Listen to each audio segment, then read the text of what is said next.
Hi friends, good morning. আজ তোমাদেরকে অনেক দিনের পুরনো একটা মিনি ব্লগ শেয়ার করছি। সকাল সকাল ঘুম থেকে উঠে চা আর বিস্কুট খেয়ে নিলাম।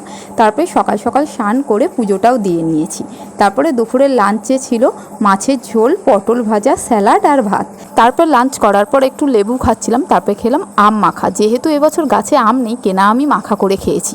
যাই হোক, তারপরে বিকেলবেলা পুরোপুরি রেডি হয়ে গেছি চৈত্র সেলে যাব বলে, আমি আর আমার এক বান্ধবী। যেহেতু আজ চৈত্র সেলের শেষ দিন, তো প্রচুর ভিড় দেখতে পাচ্ছ এখানে। আর মেনলি কিন্তু ওই কেনাকাটা করতে এসেছিলো, আর আমি কিন্তু ওর সাথে একটু ঘুরতেই এসেছিলাম। যাই হোক, এখানে ওর মায়ের জন্য কিছু ব্লাউজ নিয়ে নিল। তারপরে ও মেনলি কিন্তু ওর ফ্যামিলির জন্য, মানে বাড়ির জন্যই কেনাকাটা করতে এসেছিলো। তারপরে ওর মায়ের জন্য এই যে ব্যাগ নিয়েছে, ওর দিদার জন্যও ব্যাগ নিয়েছে। তারপরে আমি একটু সানগ্লাস দেখছিলাম। মেনলি কিন্তু আমার সানগ্লাসের প্রচুর শখ। যাই হোক, তারপরে আমাদের কাকদ্বীপে এই ফার্স্ট অরুণ আইসক্রিম এসেছিলো, তাই কিন্তু অরুণ আইসক্রিমও খেয়ে নিলাম।